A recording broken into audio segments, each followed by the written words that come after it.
Assalamu alaikum and welcome to Beneath the Surface, where we focus on political, social and Islamic affairs. Today we'll be discussing politics and Islam. Joining us from Dearborn is the Islamic lecturer AliNajaf. Thank you very much for joining us today. Thank you very much for having me. It's my pleasure to be here once again. Thank you. Let's start off with asking you, what is politics? Well, politics is seen as the distribution of power of a government and a mass, and we're talking about the actual book definition of politics. So the way a country or a group of people or a government allocates its resources, whether it's army resources, strength, whether it's economic resources, whether it's lobbying, how a country allocates its power and its strength is politics. So it's really the play of power, what we do with power, where we take it and where we apply it. And it's using power to give ourselves strength and dominance over other people. So for example, if a government lobbies or a specific corporation lobbies a individual, a politician, in order for them to get the needs that they want, then that in itself is politics, because they have used their money as a source of power in order to get what they want from that individual. When a country invades another country, in order for them to establish a right or establish a corporation or take that country's resources, that is also the use of politics. So politics is really the distribution of power that people use in order for them to gain access over something that they need or something that they want. And it plays out in different parts. So in reality, media is politics, because media is used to establish that power. Money is politics, because money is used to establish that power. Wealth and armies is politics, because that's also used to establish that power. So the means that governments or people or politicians go through in order for them to establish that power is politics. And it's used in so many different ways. Propaganda is one, campaigns is another, as we said, wealth, media, military power. These are all means of politics. So how significant do you believe politics is to us? How significant is it in our life? Well, as we noted earlier, if politics is the use and method in distributing power, and using power to gain or get access to that we want, then obviously politics plays a big role in the sense that we are able to get the things that we want that benefit our societies through politics. And I'm not just talking about ending wars. Ending wars is one idea. Ending wars, stopping wars is one thing, but there's a grassroots concept of politics. Through politics, you can change laws. Through politics, you can set different public policies and affect the policy-making standard, whether it's in America, UK, or any other country. When we're involved in politics and when we use politics, it allows us to change those policies that then are governing the government level, the state level, the law level, and we have that effect on people. I mean, we're talking about examples such as healthcare. We're talking about getting involved in things such as prisons and the prison system and getting to change that. We're talking about changing drug laws. We're talking about poverty, levels of education, welfare. All of these are political issues which affect our daily lives, whether we like it or not. Not only that, but that also then prevents the wars that we're trying to prevent, and that allows certain things to not happen. And then when we're talking about politics, we're really talking about everyday life, right? These are things that affect us daily, things that we can't get out of. And if we really want to make a difference there, then politics is the way to go. Because if we're not getting involved, then we are not an active part of that power dominance. We are not an active part in distributing that power. Now, power is not negative. Power is very positive. But if not distributed properly, and if it's not facilitated properly, it can get into the wrong hands. And that's where you've got lobbyists that come in. That's where you have certain corrupt politicians who are willing to receive millions of dollars to make certain laws or change certain laws in order for them to get what they want or to benefit the corporation or to benefit their pockets without really understanding the laws themselves. So when people take part in public policy, when people take part in lawmaking, when people take part in legislature, all of a sudden you hear the people's voice is rising. Because when we say democracy, we're talking about the people. We're talking about the people's voices being heard.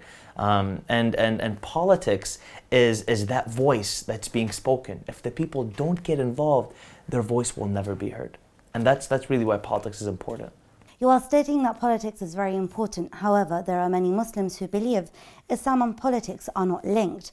Politics is not part of Islam. They believe doing extra prayer or supplication, for example, is more significant than protesting. Well, I think that's a very it's a very hard mentality. It's a very skewed mentality, because it's very, very obvious the Prophet came, as much as he was a religious figure, as a political figure also. The Prophet came to destroy, as we said, an economic system. He came to destroy a political system. You've got not only males, but females. For example, Fatima, the daughter of the Prophet Muhammad, was a lady who in all reality participated in political discussions. She was part of the Prophet's political movement towards the Christians when they did mubahala. As much as that was religious, there's a lot of politics in that, because it was over, you want to dominate, you want to put your power over ours. Let us discuss. Let us see, are we right? Are you right? And to take a woman with him shows a strong political sense. So the Prophet, his companions, the Imams all participated politically in a system to create a government, to create, welfare for people, to allow people to live properly. Khums, for example, or zakah, is a political tax system to help the poor. It's very similar to the tax system that we use today to pay for healthcare and social security, stuff like that. So there's definitely politics in Islam. And the way I would tell these people who think praying is better, we have this idea that religion is just all about mechanical movements. Religion works by practicality. Religion works by, for example, there's a religious Islamic law which says if a person's mother calls them because she needs his help, and it's salah time, the law is that he leaves his salah and he goes to his mother and then comes to pray. Why? Because there is more practicality in helping the mother than just praying, right? And prayer really begins once it ends. Ayatollah Khomeini has a beautiful quote. He says, prayer begins once it ends. And what he's saying is your true prayer begins once you come off the prayer mat. Islam is not for monkery, sitting and just praying. Islam is about participating, protesting, practically making changes. And that's really what it's about. Many people are active in politics and are protesting for countries like Gaza, Iraq and Syria. However, politicians are not responding to the people. Why are the governments still supporting the enemy? Look, as much as protesting helps, and as much as protesting gets our voices heard, there are legislatures and there are laws that are set in stone that are very hard to immediately remove by simply protesting. A protest is important, don't get me wrong. A protest gets people's voices to be heard. But these laws are not just going to change because you have superpowers who are backing these laws. That's why politicians aren't responding to us. They respond through payment. They respond through corporations that are lobbying them for millions of dollars, which are controlling their seats in order for them not to change what they think. And if we're not part of that power system within Congress, for example, within Parliament, within a certain legislature, if we don't have a voice, if people don't run for Senate, Representative, Congressman, then all of a sudden we feel like that voice isn't there. We feel like we're not heard. And if we're not heard, then as much as a people might protest, thousands, millions might protest, yes, voices will be heard. But at the end of the day, those laws need to be changed, which are set in stone. And a protest will not just remove those laws. I'll give you a brief example. Gaza is one thing.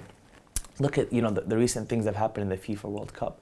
When FIFA came into Brazil, they changed laws completely in the country. They got leaders to infiltrate the government. Brazil in 2003 ordained a law that drinking alcohol is not allowed in the stadiums because people were dying, murders were happening, etc. So what they did in 2003 is they decided that they're going to ban the law that no one can drink in a stadium, and that was the rule. When FIFA came in for the 2014 World Cup, Budweiser was one of the biggest sponsors. So Budweiser had to play it smart, where they had to sell alcohol in stadiums. They infiltrated the government, they got people to go in, they changed a law which very clearly had a positive effect on the people. Alcohol was sold in stadiums because Budweiser is one of the biggest sponsors. Because Budweiser has millions of dollars, they were able to lobby those politicians in order for them to change the laws. As much as the people protested, people were in the streets fighting. People were in the streets trying to say, look, we don't want these laws. We don't want to spend millions of dollars on stadiums. We are already a very poor country. Nobody heard them because the politicians had already been making the shots, you know? And unless we have people who are journalists, politicians, congressmen, individuals who are moral, who are coming out and making a stance within the law-changing system, public policymakers, unless we have those people, it's going to be very hard to make a difference. Yes, protests are important, but there are much higher steps to take than that. However, you mentioned politics is power, and protests can bring people power, which is how the South African liberation movement began. Also, the Arab Spring protesting was the reason for bringing down the government in Egypt. There's a difference between protests and revolutions. It depends on the scale. When we talk about a revolution, we're talking something much past a protest, where you have a whole country who comes out and says, we're fed up with it. If you look at, for example, the Egypt revolution, you had millions of people coming into Tahrir Square and waving the Egyptian flags, right? Burning down places. Obviously, there was a riot at some points and a lot of chaos took place, but revolution is what's needed. The army took part of it. The army was a big part of it. There was politicians who took part of it. There were political parties who took part of it. We're talking about a whole country's upheaval and revolution. There was planning made and put for this. This didn't happen overnight. There were people working in the government to make this revolution happen. There was a lot of change that happened. When we're talking about protests, yes, a protest happens. We might, be talking about 10,000 people, 1,000 people. If we're lucky, we'll get 1,000 people. I know some protests where to protest Daesh and the killing in Iraq, you had maybe 500 people, 1,000 people, which is sad. Because as much as you want that to change, that small group of people can only do so much. A revolution is very different. A revolution is where you have planning in advance with government officials, politicians, a lot of money being pumped into the system, the army coming over and saying, look, there has to be a big change.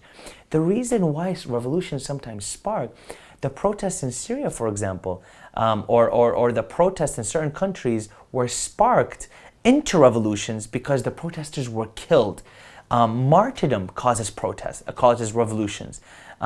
We see protests happening all the time. People don't just get up and cause revolution. But when people are killed in a protest, innocent people, that's when revolutions happen. For example, when the leaders would then kill the protesters, they had enough of the bloodshed. They immediately rose and they caused a revolution.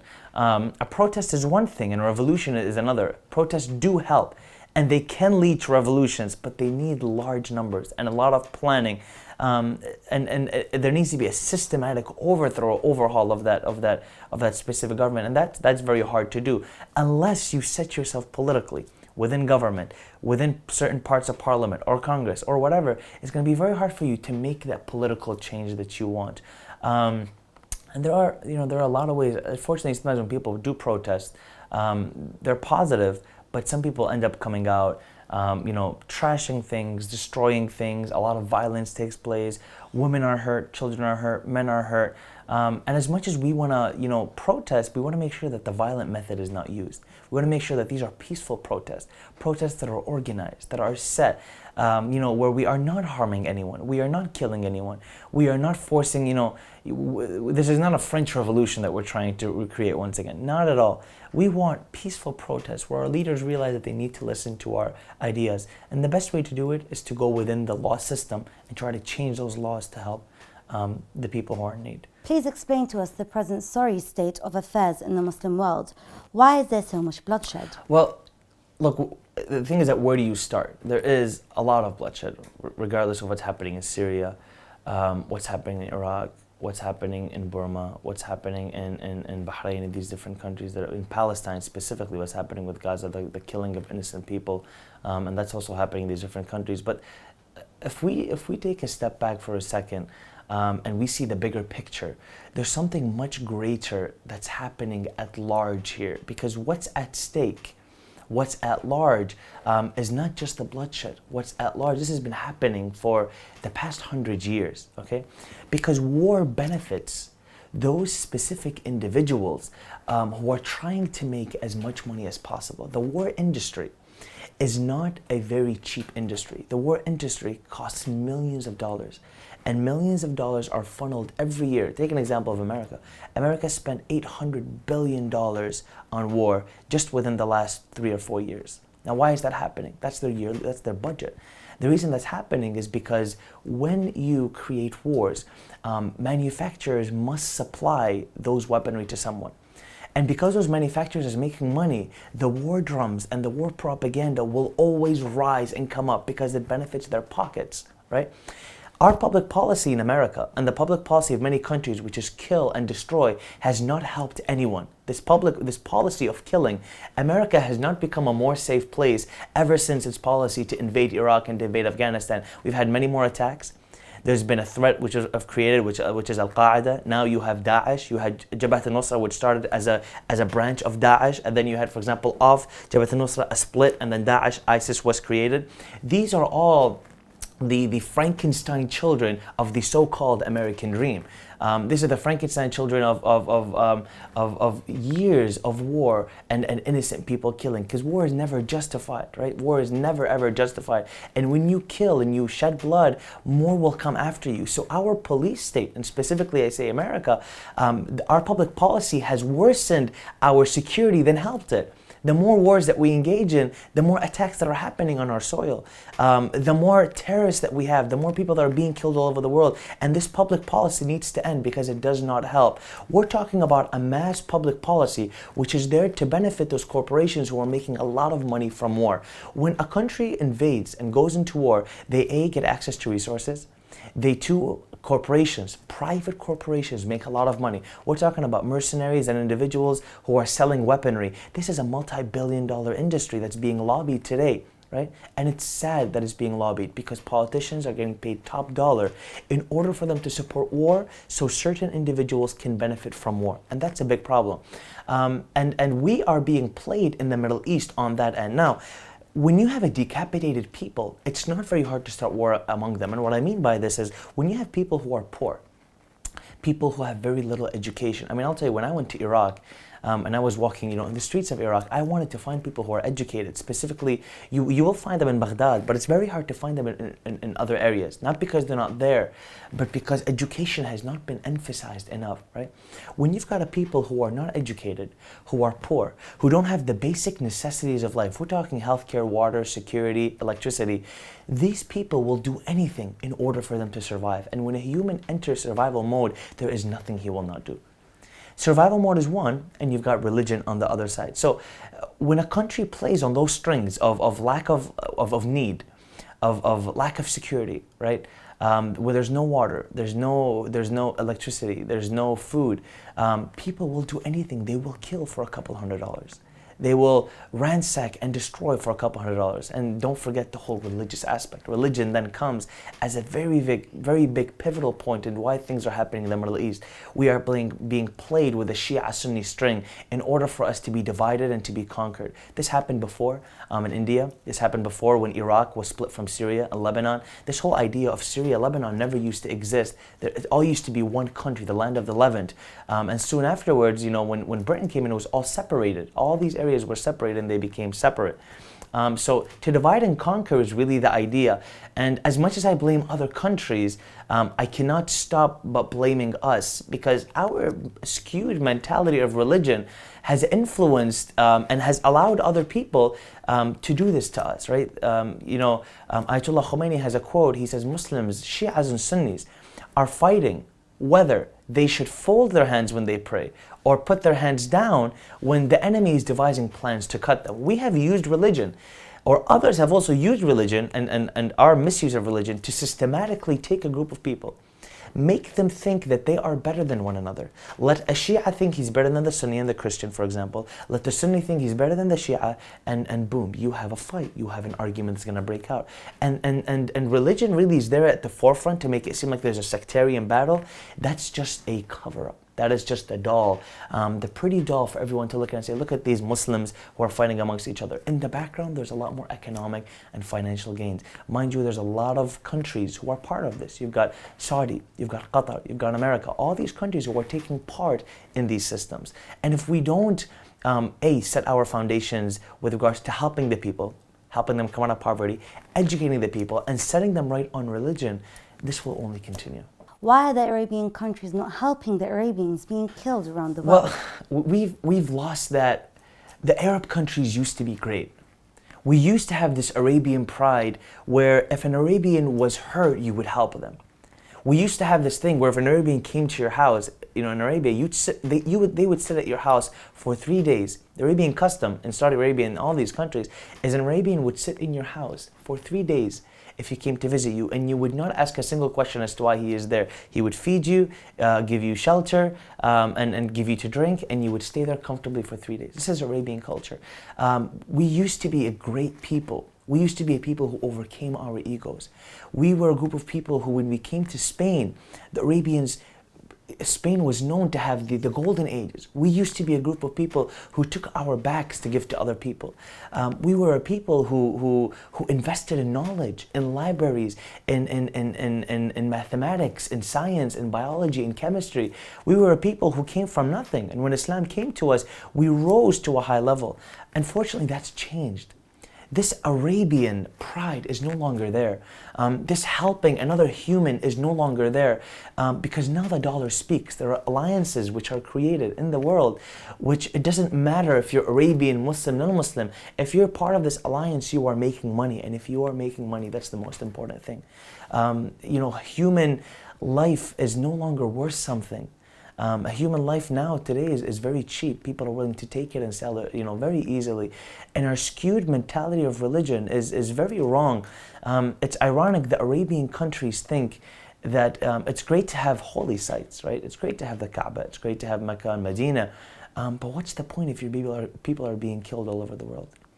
What's the point if the Muslims around the world are being butchered? What's the point if you've got children in Gaza being killed? Is religion used as simply a cultural tool or a tool of mechanic movements of ups and downs and rotations? Or is religion standard? Is religion morality? Is religion helping those in need? Is religion not allowing war? Is religion supporting your friends? Is religion not causing fitna and paying private terrorist groups to invade a country and to create rift and segregation and division because you want to benefit? That's not religion. Right? I'm not saying I know what religion is, but I know what religion is not. And religion is definitely not killing. Religion is definitely not war.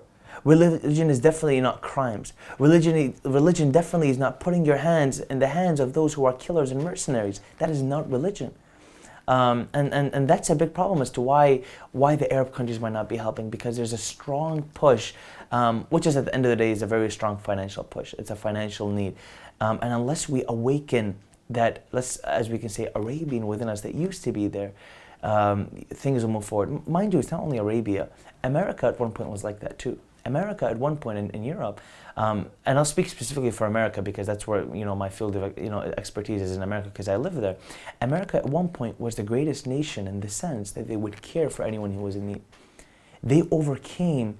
When people moved to America, specifically Muslims in the early 1940s, they were greeted with open arms. They worked. Many of them moved to Dearborn, and that's why Dearborn has such a big Muslim population, because they have been there ever since the 1940s. They've been there for a long time, ever since Henry Ford and all these started, creating the industrial lines. People moved there from all over the world, and it became kind of a multicultural area. They opened up to people. If someone was in need, they cared for them. Healthcare was established. If a person had a personal need, they would help them. We overcame our issues by changing civil laws and accepting other people. And now it's changed. America has become a police state. We used to be the world's a very great nation in the world. Now we're like 10th in education. We spend the most on military budget and the least on education. The world is a changing place. The dollar is more and more taking dominance in everything. And those morals that we used to live by are slowly fading. And perhaps that's where religion steps in and says, no, let's keep these morals living. Let's establish them and not get them to fade. As Muslims, we follow the one path of the Holy Prophet, who was an exemplary leader. Why then do we see such bad leadership today in the Muslim world? Well, the Prophet was a man who, if you look at him in Arabia, was not motivated by any source of power.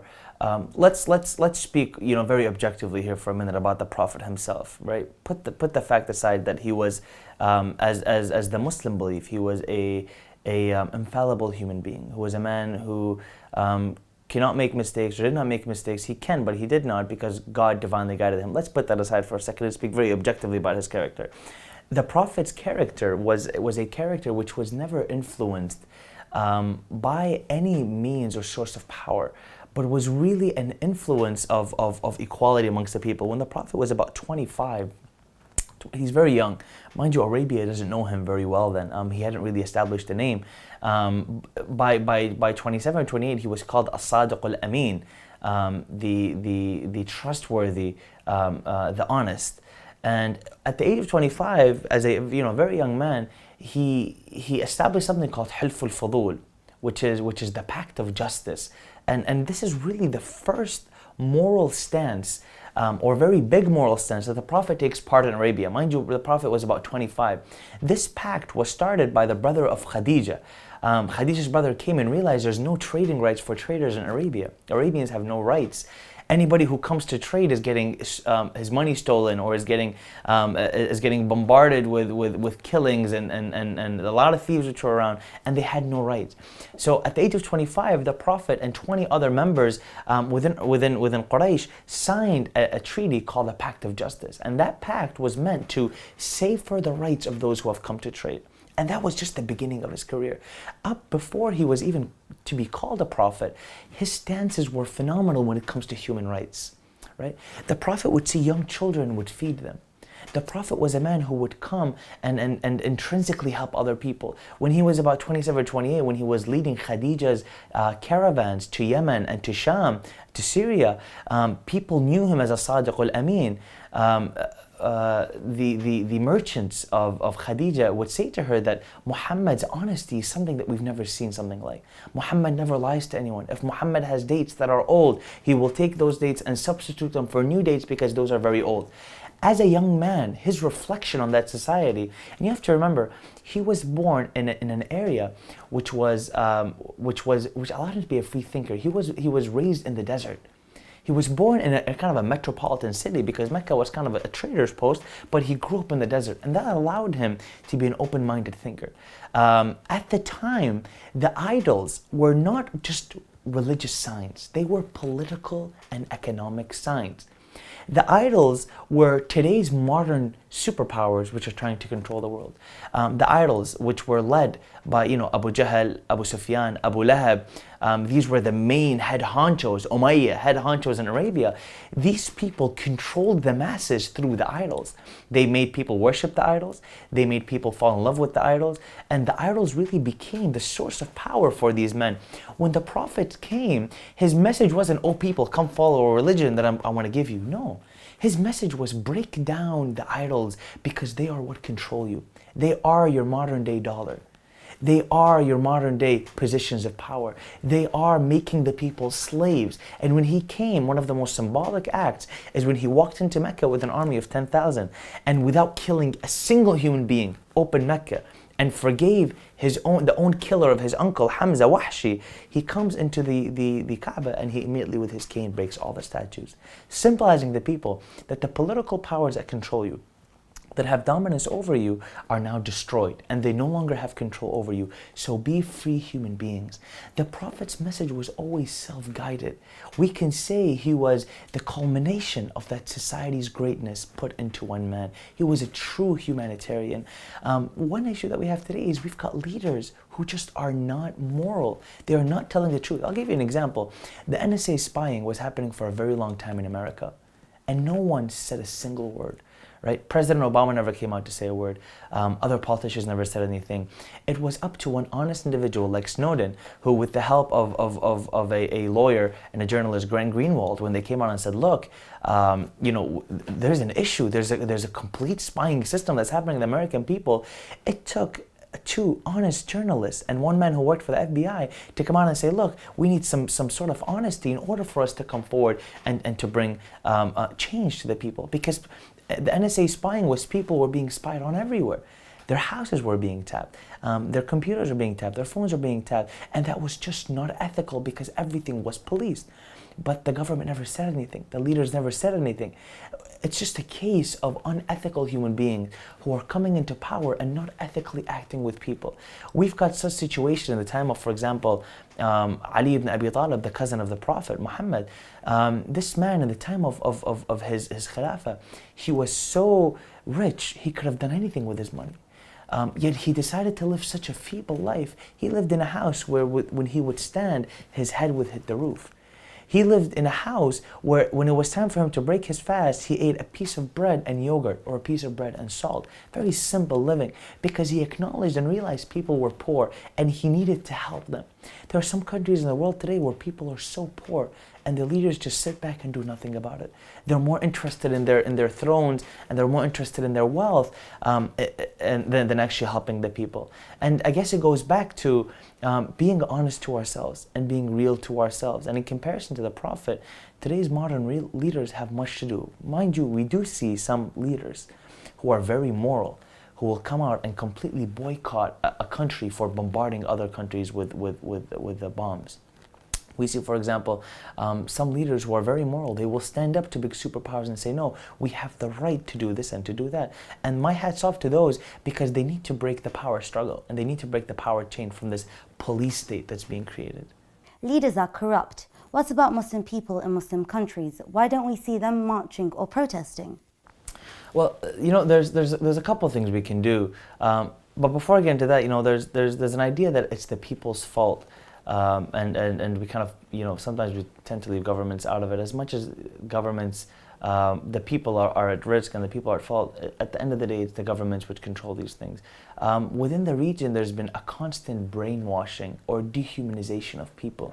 And it happens from both sides, but there's strong dehumanization against a specific sect, the Shia sect. You always hear these things where, they are kuffar. They are not humans. They're not believers. They deserve to be killed. You've got ISIS who comes up and says, killing a Shia will send you straight to heaven. This educational system needs to end. This complete segregation and demoralization and putting down of a group of people. I don't care what your beliefs is. You have the right to be living in the 21st century and to believe what you want to believe. I don't care what you believe. I mean, we've come as a level of human beings from the state of not, accepting certain people, and we've reached a level where certain people are now accepted, whether it comes to their gender preferences or it comes to their religious preferences, or etc. We have overcome those boundaries that we have, and this idea of criminalizing and a slow desensitization to a group of people, destroying their holy lands, destroying their holy sites, putting down their beliefs, treating them as if they're not humans, is just outright wrong, and the scholars need to do something about it. We're talking about the top scholars who are in control of certain schools within that region need to come out and say there's an issue. This killing and this humanization is something wrong, right? If a group of Shiites were to invade any country in the world today, our scholars would be the first to come out and say there's a problem with this. And we expect this from the other side. We can't just have our brothers being killed in Qatar, in Iraq, Gaza, in these different areas. And we're talking in certain areas which are Shia. I mean, Sunnis and Shias are being killed alike today in Iraq. Mind you, it's not just a Shia war, but we're talking specifically about this issue. A cry needs to be heard. Our brothers are being killed everywhere. The scholars need to come out and make an issue. I really believe in the power of social media. If young people can come out and use social media and tweet and create protests and create a stance against something, change will happen. Change will definitely happen. We just need to create awareness. Most people are stuck in a loop of ignorance. They just do not know. People literally think that they are right and everyone else is wrong. That is the worst mentality that any religion can have. I don't care if you're Shia, Sunni, Christian, Hindu, Muslim, it doesn't matter. That is the worst mentality to have. I'm wrong and everyone else is wrong. Or I'm right and you're wrong. And you will enter hell and I will enter heaven, and let me speed and how fast you will get to hell by killing you. That's a very wrong mentality. Who is ISIS? America's had a lot of Frankenstein children, as we can say. What we do is this is the way our foreign policy works, and it's a very sad foreign policy. In order for us to bring down another nation, we will create military groups in order for us to benefit. So, for example, Al-Qaeda was created in order for them to fight the Soviet Union. Bin Laden is an American invention. Al-Qaeda is an American invention. It's all American created. And in order for us to really understand it, we need to go back to that. What's happening, after Al-Qaeda was created, America completely lost control. The Taliban was created. And then what you had happening was the strong Wahhabi movement, or the strong movement of religious extremism, which took a group of people from these different areas and immediately send them to Syria and those different places. These are all Qaeda based. These are individuals who then started brainwashing people who are from Britain, from America, and they started coming to Syria and fighting alongside the so-called revolution that we happen. Even though we know that when people cause a revolution, they don't kill, butcher, massacre, rape, take videos of killing people, of eating people's livers and putting them online. This is not a revolution. Revolutions don't happen this way, and if they do, they're most likely never successful. So what happened is, between Jabhat al-Nusra, which was a very strong terrorist organization, which was really leading the front in Syria. Mind you, this Jabhat al-Nusra is funded by America. They were visited by John McCain numerous times. They were given a lot of aid. A lot of money was pumped to them. It was quite obvious, quite clear. And when the whole chemical weapons thing happened in Syria, America was very ready to strike Bashar al-Assad, because it's very obvious which side they're on. Because they created and they funded this child, and people were sent from Europe, from America over to fight. Most of their people are non-Muslims who became so-called Muslims or freedom fighters. Even some women joined them. When that happened, there was a rift that was created in al-Nusra, where a group of people split from them, and that was a creation of Daesh. Daesh is actually an offshoot of Jabhat al-Nusra. They are an offshoot of people from Chile, Europe, South America, North America, people who are a group who want to establish an Islamic caliphate in the area of the Levant. And the area of the Levant is modern-day Syria, Iraq, northern parts of Iraq, obviously, Lebanon. This is known as the area of the Levant. And that's really their goal. So Daesh came in as a terrorist group, which is an offshoot of al-Nusra, which is a Frankenstein child of America, which they never expected, right? So it was just an offshoot. That's what happens when you create terrorist organizations. They start having their own brains and they want to do their own things. So they came into Mosul, and people in Mosul literally just dropped their weapons and walked away. They just left. And what they did is they played the Shia Sunni game. Even though they butchered Sunnis, they butchered Christians, and they butchered Shia. They went into Mosul, they stole about $450 million. They are now the richest terrorist group in the world. They stole $450 million from the Mosul banks, and equipment and money, and all of that. And so Daesh really is a Frankenstein creation, and now the Iraqi people have to deal with it. Now the Iraqi people have to put up arms. God knows how many people are going to be killed in the process. Millions of people who have already died, and a lot more will be killed, because it's not easy to remove someone like that from your country. It's not very easy to just kick them out in one day. Hopefully that will be something that will happen, but this idea of an Islamic caliphate is not even Islamic. They take videos of killing women, rape, genital mutilation, all these things. It's just the things they do are so un-Islamic. Islam is so far away from them. And they play the sectarian game when it's got nothing to do with sectarianism. It's not a Shia issue, because Shias are killed. Not a Sunni issue, because Sunnis are killed. Not a Christian issue, because Christians are killed. It is just an issue that these people do not see the humanity of others, and they will do anything to get their way and get power. And that's really the situation with ISIS.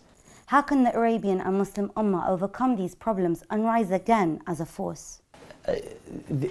Our Arab world is we have systematically been divided, and been told to fear the consequences because of the fear of A, the Arab Spring, and B, the division, the invasion of ISIS, America going into certain countries. There is a strong fear amongst the cowardly Arab countries, very cowardly Arab countries, that if something happens, if uprisings happen, if protests happen, then they immediately need to be shut down. And we're scared of that sense. I mean, Saudi Arabia, if there's a protest that happens, they immediately crack down on it.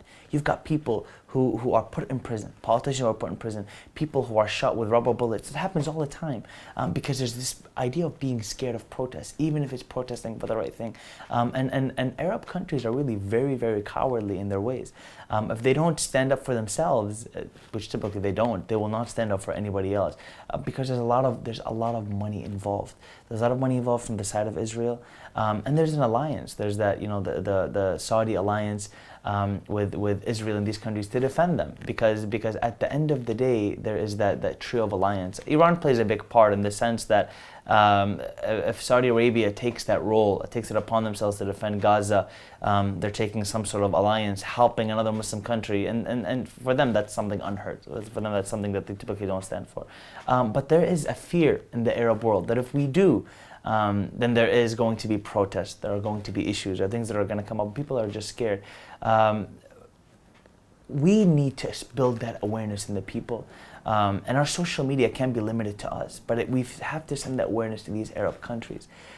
We need to reach out to them and say, look, there's a problem here, you need to stand. Saudi, Qatar, all these different countries, we have to reach out to them through our own means, through Twitter, through social media, through video. Remember, their dominant language over there is Arabic. A lot of things we do here is in English. There might be that barrier gap, and if we don't reach out to them and build awareness among the people, it's going to be very hard for them to stand, because their government really cracked down on them, especially after the Arab Spring. Do you think the events which have taken place in Palestine are bringing Muslims together and is kind of like a slap to ISIS and Western ideology of divide and rule? Well, I really believe that genuinely we are not united. And when I say genuinely, I mean we wholeheartedly. If we wholeheartedly overcame our egos and thought to each other or to ourselves that this person in front of me is not better than me, I am not better than them based on belief, they are not better than me based on belief, then the media would not have anything against us. When the media comes in, is we have specific people who are infiltrating our faiths and cursing and sending la'na, for example, and criticizing and condemning other people. I mean, it's reached such a level that we take praised and holy personalities to another sect of Muslims, and we completely destroy and desecrate their understanding of who they are. How would a person feel if their religious figure is desecrated by someone else? God in the Quran says, do not even curse their idols, lest they come back and curse your God. God is saying in the Quran that don't even curse idols. You're talking about another human being. There's a very lack of genuineness, which is, I genuinely believe this person is not as bad as people would make him to be, or I genuinely believe I'm not better than this person. If it doesn't come off as genuine, the media sees right through it, and it picks up that hatred, it picks up that tone, and we have people who come out of the media and say, la'na on this person or la'na on that person. Plus, there's a lot of anger right now. There's a lot of anger in the air, specifically from Iraq. It's so easy to generalize. Generalization is the biggest thing that we do. We'll take a group of people and say all Sunnis are this way. No, I've met many Sunni brothers and sisters who are phenomenal human beings who do more political work than some Shias themselves. And I've seen some Shias who are great people. We are not limited to a group of people to our religion. Imam Ali, has a beautiful hadith, and he says, if a person is not your brother in faith, he is your equal in humanity. Before anyone is our brothers or sisters in faith, they're equal to us in humanity. The Quran comes with a beautiful verse and says, Bismillah ar-Rahman ar-Rahim, Inna khalaqnakum min dhakarin wa untha, wa ja'alnakum shu'uban wa qaba'ila lita'arafu, inna akramakum 'inda Allah atqakum. We have created you from male and female and tribes in order for you to get to know each other, not to separate, not to be different.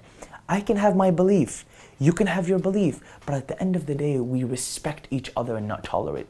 The problem with the Muslim world is we tolerate each other.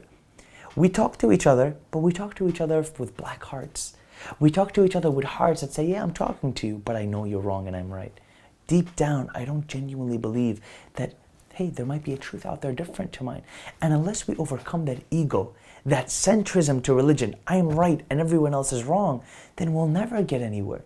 And we will still point the finger and say, you're wrong and I'm right. And we still, it's interesting, sometimes I think about it.